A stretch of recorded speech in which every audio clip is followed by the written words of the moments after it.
हर छठ ललही छठ और बलराम जयंती के रूप में मनाया जाने वाला यह पर्व है। अब बड़े भाव से आज इस पर्व की कथा को श्रवण करते हैं।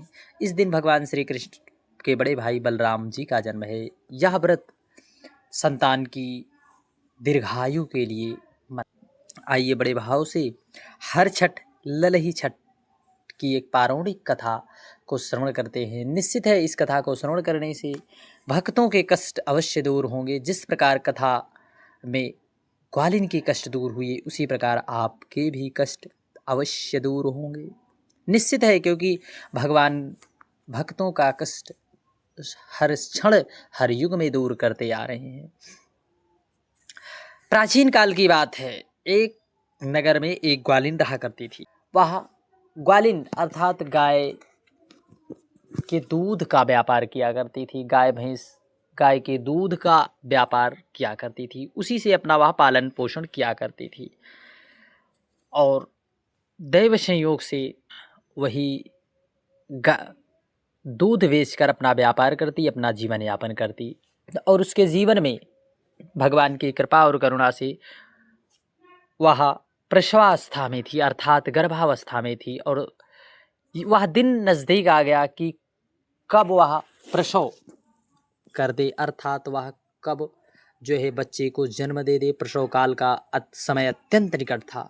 एक और वह प्रसव संबंधित परेशानी से व्याकुल थी, तो दूसरी ओर वह अपने जीवन यापन के लिए उसका मन दूध दही बेचने में लगा था। क्योंकि यदि कोई अपना जीवन यापन करने के लिए कुछ करेगा नहीं तो कैसे उसका जीवन आगे बढ़ेगा। तब उसने यह सोचा कि क्यों ना ही गौ रस को यूं ही पड़ा रहने से कोई मतलब निकलेगा नहीं, इसे बेच आवे। यह सोचकर उसने दूध दही के घड़े सिर पर रख लिए और बेचने के लिए चल दिए। लेकिन विधाता को तो कुछ और ही मंजूर था। कुछ दूर पहुंचने पर उसे असहनीय दर्द हुआ, बड़ा कष्टदायक प्रसव की पीड़ा हुई और वह एक झरबेरी की ओट में चली गई और उसने एक बच्चे को जन्म दे दिया। बच्चे को वहीं पर छोड़कर पास के गांव में दूध दही बेचने चली गई। संयोग से उस दिन हल छठी थी। गाय भैंस के दूध को मिश्रित कर केवल भैंस का दूध बताकर उसने सीधे साधे गांव वालों को बेच दिया। उधर जिस झरबेरी के नीचे उसने बच्चों को छोड़ा था उसके समीप ही किसान हल जोत रहा था और अचानक उसके बैल भड़क गए और हल का फाल उस बालक के शरीर में घुस गया। इस घटना से किसान बड़ा दुखी हुआ। फिर उसने हिम्मत और धैर्य से काम लिया। उसने झरबेरी के कांटों से बच्चे के चिरे हुए पेट में टाके लगाए और उसे वहीं छोड़कर वह चलता बना।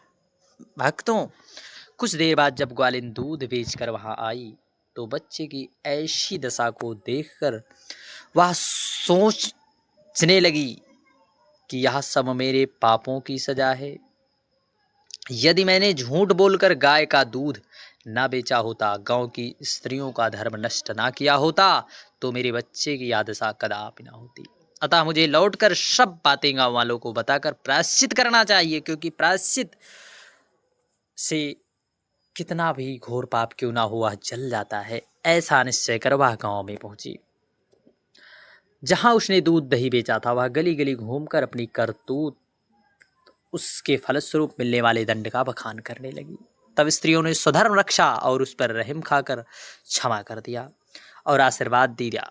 बहुत सी स्त्रियों की ओर से आशीर्वाद लेकर जब वह झरबेरी के नीचे पहुंची तो देखकर आश्चर्यचकित रह गई और उसका पुत्र जीवित अवस्था में पड़ा था। तभी उसने स्वार्थ के लिए झूठ बोलने को ब्रह्म हत्या के समान समझा और कभी ना झूठ बोलने का प्रण लिया। भक्तों, यदि आप भी अपने जीवन में इस ग्वालिन की तरह करते हैं तो निश्चित है आपको कष्ट मिलेगा, परंतु यदि आप प्रण लेते हैं तो आपको भगवान की कृपा से सर्व कुछ स्वतः ही प्राप्त हो जाएगा। और झूठ ना बोलने का संकल्प लें और जिस प्रकार माँ हल छठी माता ने